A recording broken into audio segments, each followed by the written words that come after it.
Quiet, please. Break.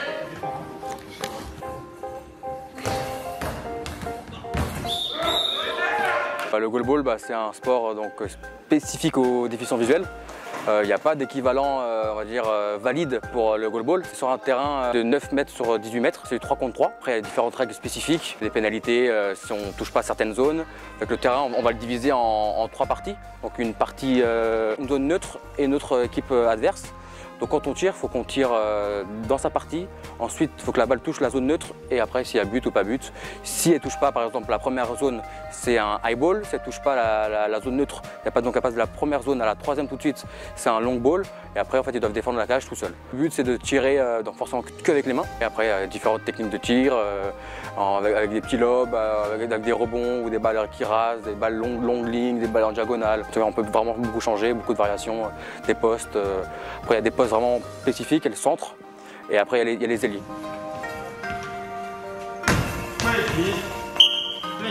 Le bon joueur de goalball, il doit avoir des abdos, de savoir écouter le ballon, de où il part, où il rebondit, les différents rebonds, ou alors s'il roule, écouter les grelots qui sont à l'intérieur du ballon. Ça c'est très important. Et après ça, c'est le déplacement. Il faut savoir glisser sur le terrain.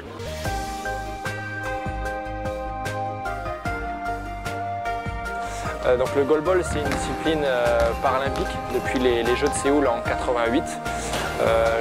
Le goalball s'est beaucoup développé aux alentours de 2016-2017 en France. Nous préparons bien entendu les Jeux paralympiques avec la création des équipes de France, mais pas que. Il y a eu un développement lié à cet essor de la discipline. Donc d'une part un développement au niveau de la création de clubs, création de nouveaux licenciés, d'un championnat de France, d'une Coupe de France, que ce soit chez les garçons ou chez les femmes. Un nombre de licenciés qui accroît au fur et à mesure des années, un nombre de clubs également. C'est aussi la formation des arbitres, des entraîneurs, tout un tas de choses liées au développement de masse de cette nouvelle discipline en France.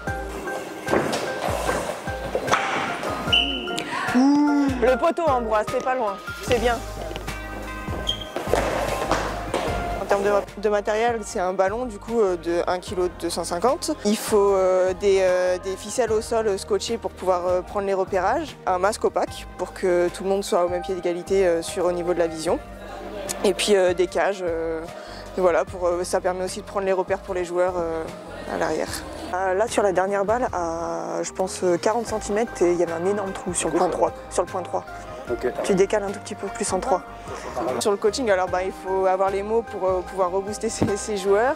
Et puis après, c'est vraiment des temps très faibles, très courts, pas les noyer d'informations. Je leur fais les retours sur où est-ce qu'ils tirent, où est-ce qu'il y a des trous dans la défense, les points faibles des adversaires, etc. Elle était en 3, Kada. Non, elle était en 3. Bien joué les gars. Quel match? Mathieu. Bien joué. Bien joué les gars. Bien joué. Bien joué les gars. Bien joué. Bien joué. Bien joué. Félicitations. Bien joué. Bien joué.